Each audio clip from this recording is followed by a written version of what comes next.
Hello there, and welcome to Mark's channel's playthrough of Age of Conan, the strategy board game. I felt like I wanted to do something a little different as far as a board game playthrough. I wanted to keep things focused on the story of the game. One of the things that attracts me to board games are how the story plays out as you go through a game turn by turn, and what kind of pictures these paint in my mind.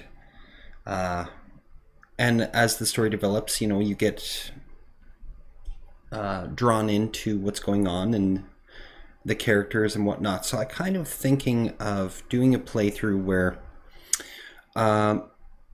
we have a lot of focus on that story and the characters, and yeah, this is my first attempt at something like this, so it's going to be a little different. I'm not going to be getting bogged down in rules minutia or turn-by-turn mechanics or anything. I'm going to try and keep most of that off camera. Mostly I'm just going to focus on the events that happen in the game and the characters and their decisions and how they all combine to make this engrossing story. Hopefully that's how it works out. I'm at somewhat of a disadvantage when it comes to keeping this game story focused. I've never read any of the books. I've read maybe one or two of the comics. I have seen all the movies though, the Arnold Schwarzenegger versions and the newer version with Jason Momoa. I think in general I enjoyed all of them quite a bit. It does paint a very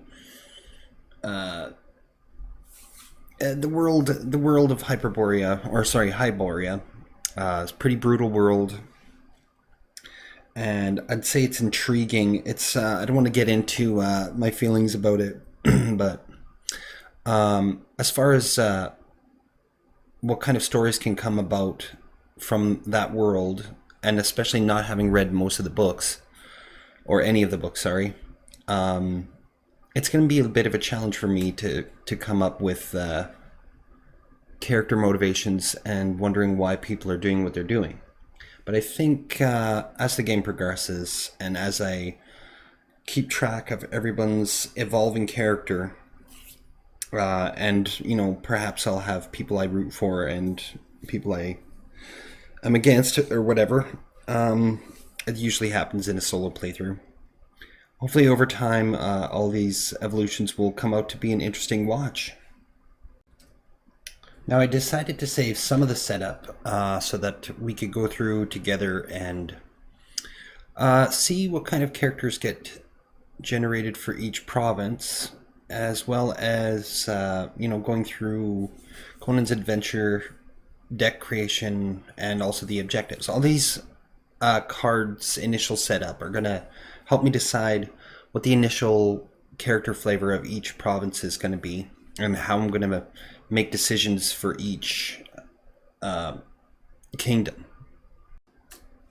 One important change in the rules that I am going to include here is that I've changed the size of the adventure deck from 4 to 5, just to add some length to the game. Okay, it's time to go through the objective cards that have come up. First is the Diplomatic Power card.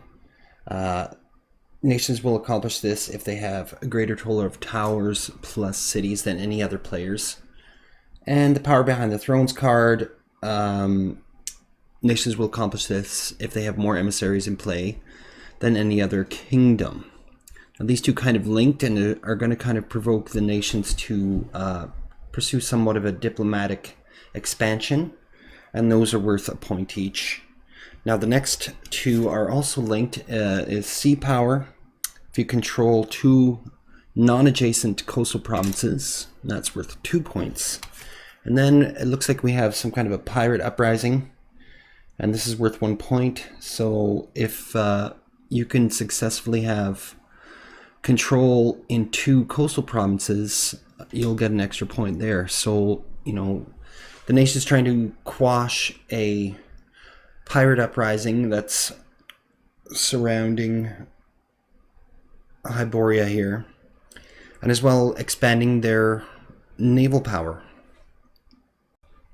Okay, I'm going to go through each nation's initial card draw and what its ramifications as far as their character is concerned. So, the Aquilonians, first of all, begin the game with the Cobra Crown artifact, which is going to motivate them to pursue more of a diplomatic slash intrigue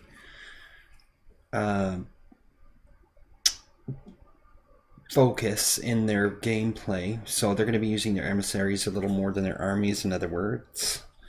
Now the Cobra Crown is an ancient relic, of course, and their card draws, one of them will link up with the Cobra Crown, so they start with the Loyalty of the Crown card. Well, in their hand anyway, but as far as what it does for their character, I'm thinking the loyalty to the crown is to the Cobra Crown, and they're going to either seek control of the Cobra Crown as much as they can, or they are going to show loyalty to whoever is in possession of it. And finally, they have the Basonian Archers card in their hand, an archery unit that will give them bonuses for their military. But as we saw with the other two cards, chances are they're going to be pursuing more of a diplomatic slash intrigue game to begin with anyway. Next up is the Stygians. Now they start with the Conan bonus card, so they get a bonus to when they are bidding on Conan. And they also have the Towers of the Serpent card, so I'm imagining some kind of like cultish headquarters of some kind where they worship the serpent god. Probably kind of like in the first Conan movie there. Anyway, they've got that in their hand, and then they also start with the Holy Soldiers of Camille card in their hand, which is a pretty powerful card for doing forced marches. And they can also spend some sorcery to perhaps resurrect some dead armies, or, you know, perhaps cause enemy armies to join their side. The Stygians have a strong magic focus so far. Okay, on to the Hyperboreans, the Lords of the Frozen North. Now they start with the Sword of Atlantis card, which gives them a military bonus. They also start with the Yellow Lotus in their possessions. They've got fields of this powerful lotus plant, I suppose. And then this lady comes out, the Blood Queen of Sigtona. She adds sorcery to the nation, as well as the ability to get more kingdom cards, which is pretty strong.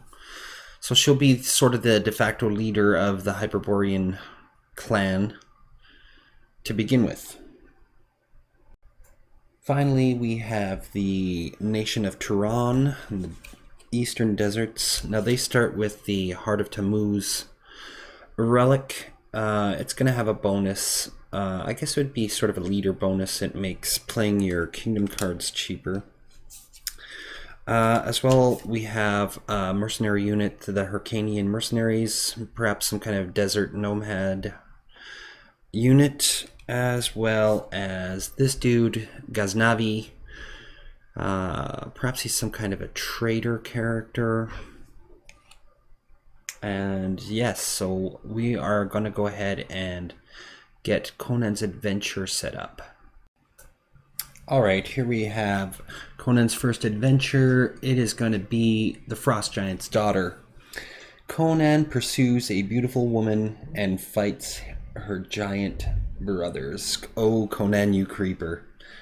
Anyway, it comes with 4 adventure tokens. I like keeping them hidden just so keep things randomized, and yeah, we only find out when we collect them.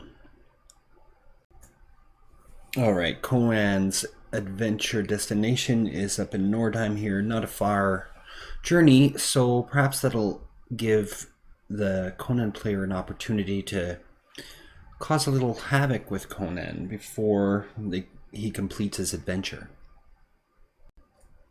Alright, here we are in the Conan bid phase.